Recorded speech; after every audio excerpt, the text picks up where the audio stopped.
Sefardita. Como assim sefardita com esse sotaque nordestino, Paraíba? Vamos chegar lá, vamos chegar no Nordeste, na Paraíba, no Ceará, em Minas Gerais, em São Paulo. E que a gente tem algumas visões diferentes dessa narrativa eurocêntrica. Vários judeus no Marrocos, onde eu estive há pouco tempo, eles tinham uma visão, encabeçados por um grande cabalista, que era conhecido como Or HaHaim, a luz da vida, foi o principal livro que ele escreveu de comentários à Torá. Eu, em Jerusalém, morei na frente da casa onde ele morava há 200, 300 anos atrás. Bem antes do Theodor Herzl, ele falou, nós precisamos voltar para Israel. Só que, diferentemente de outros rabinos que falavam, a gente vai para lá e a gente vai ficar estudando... Qual a época dele? O Or HaHaim deve ser mais ou menos há 200 anos atrás. Depois eu checo e te falo. Não, porque antes do Herzl... Então antes do Herzl. Então é século XVIII, pelo menos. Começo, ou até... século XVIII, exatamente. E ele falava o seguinte, a gente não tem que pegar aquele modelo que muitos têm, que eram os rabinos de Jerusalém, de ir para Israel, para Jerusalém principalmente, alguns foram para Galileia, para estudar e sermos mantidos por judeus da diáspora, como devotos, como se fossem monges nesse sentido. Ele falou, não, a gente precisa ir para a terra, a gente precisa construir cidades, a gente precisa ter um plano de trabalho. Esse rabino Or HaHaim, ele teve um neto, que era o rabino Bibas. Esse rabino Bibas, ele foi para a Bulgária e ele conheceu um rabino chamado Elkalai.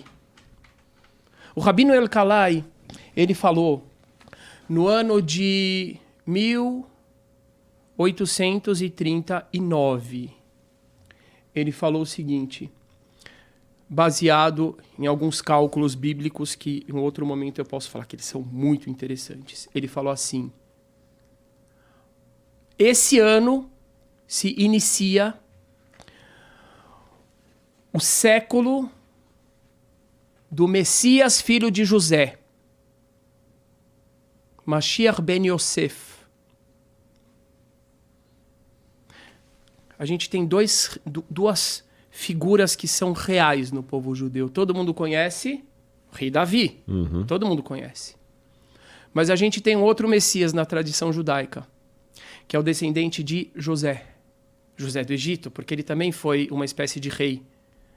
E ele acaba dando origem também à tribo de Efraim, que vai ser a tribo principal do reino do norte de Israel.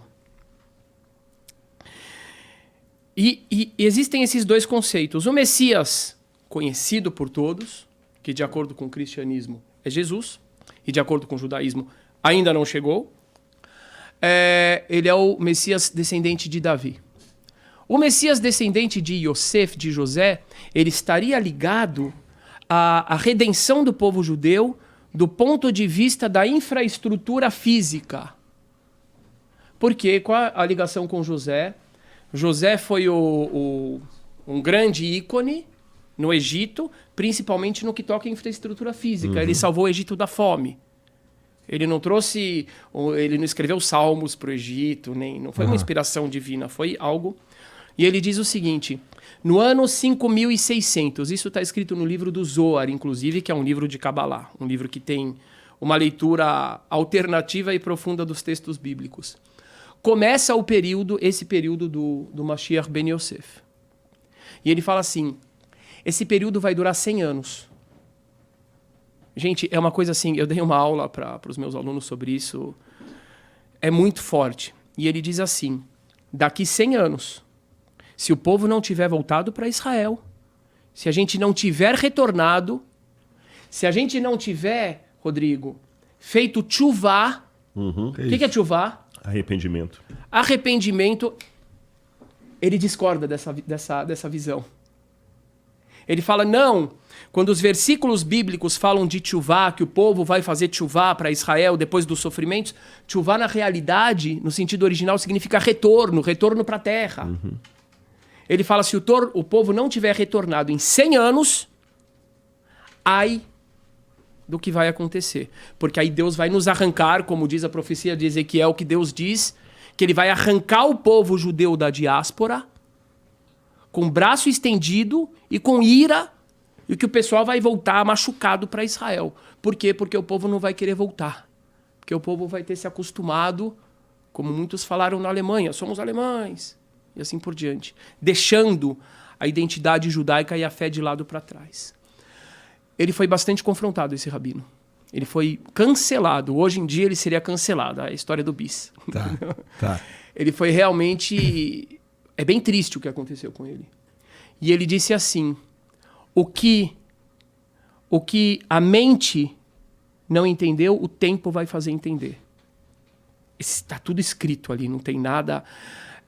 1939, exatamente 100 anos depois, começa a Segunda Guerra Mundial, que vai levar para o Holocausto. E, graças a isso, você tem uma catalisação do processo de retorno do povo, porque já tinha bastante gente em Israel. O que eu quero dizer com tudo isso? Que esse retorno, eles construíram cidades, a cidade, acho que é Rishon LeZion, etc. Eles construíram. Muitos dos judeus do Marrocos saíram dali e construíram cidades para repovoar o país antes do sionismo político de Herzl. E antes até de Tel Aviv.